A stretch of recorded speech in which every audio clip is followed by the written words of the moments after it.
Well, tell us a story of failure from your own life, where in one, not just anyone in particular, but one that you really felt like you learned a big lesson from. Um, there's a few. Um, One of my favorites is a lesson that my father learned as an entrepreneur, but I won't go into that one. We'll save that for another day. Okay. We'll do mine. Um, One of the things that you can get lulled into when you have success is assuming that success is a straight line. That once you get in that trajectory, it just keeps coming, Hmm. and you just get better and better, and it keeps coming and coming and coming. And what you often fail to recognize is not only all the internal stuff you got to worry about. I mean that's we talked about that at the beginning. Yeah. That's one whole set of things. But even the market doesn't always support success in that linear pattern like we think it will. Part of our whole vision for our healthcare company was that we were in the early days of managed care, and we were going to go and create this system of care. This we called it a continuum of mental health care that would allow people to be taken out of a very expensive and very ineffective inpatient setting for treating severe mental illness and put them in settings that were a lot cheaper and had a lot better outcomes. And managed care was something that was allowing kind of that change in paradigm of how we treated people to happen. Markets get locked into these paradigms. We always assumed that when we bought gasoline, that meant that we had to have some greasy guy who also was our mechanic come out and pump the gas. And by the way, he needed to check the oil every time and the air pressure in the tires every time and wash the windows every time. That was our paradigm of how that product got delivered. And along came a few things like a spike in energy prices to get people to change behaviors. And so, we get locked into these things assuming this is how it's always going to be. And we draw these straight lines. Well, we were kind of the change agent in managed care. We were breaking away from this forever inpatient stuff, and we were doing something different. So we made the mistake of assuming we would then be the straight line, and everything would always be great, grand and glorious. So we established this wonderful, very successful system in the Raleigh-Durham area in North Carolina. It was very successful.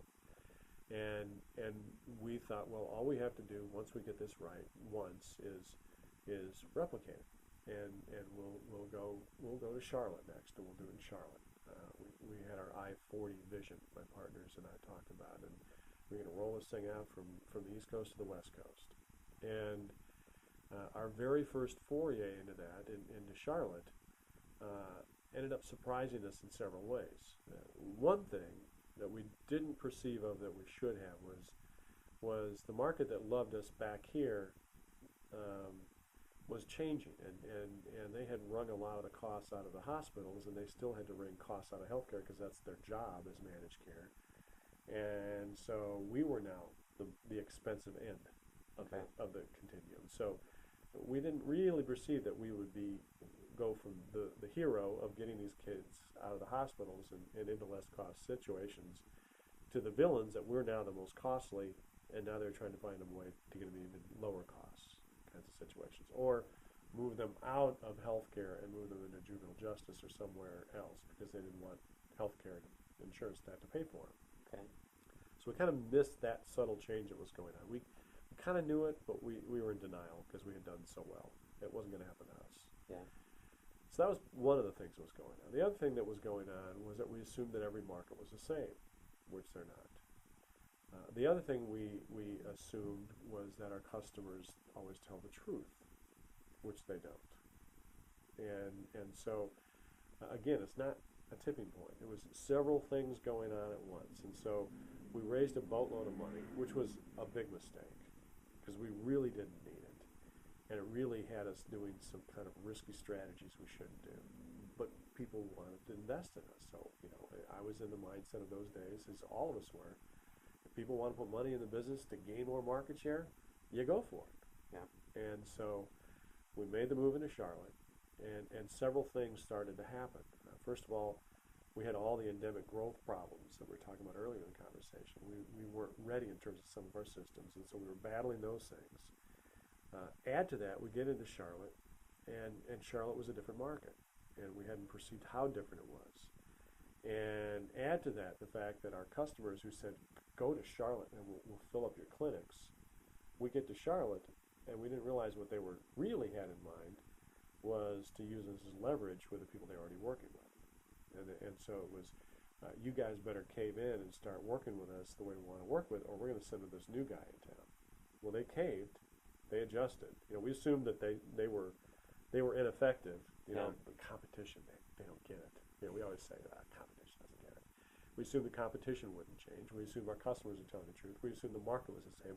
You make all of these assumptions, and kind of did one grand plan, and that expansion was a dismal failure. It cost us a lot of money. Now we recovered. Yeah. We recovered, but it was an incredibly expensive mistake, and it was one that if we had not done that, we would have preserved a lot more wealth for our business. It was not. There's not one tipping point. It wasn't the decision to move to Charlotte. It was a series of things that we should have tested, hypotheses we should have tested. We should have really looked at. Are these competitors able to adapt? And are they that stupid, or can they adapt? Is that market really the same? Can we really replicate what we're doing here? And can we control it? And can we manage it? Do we have the infrastructure to do that? And are these customers willing to tell us the truth? And do we really get a hard, well-reasoned contract to lock us in, or just a contract that kind of enticed us to make that move without any kind of guarantees of performance?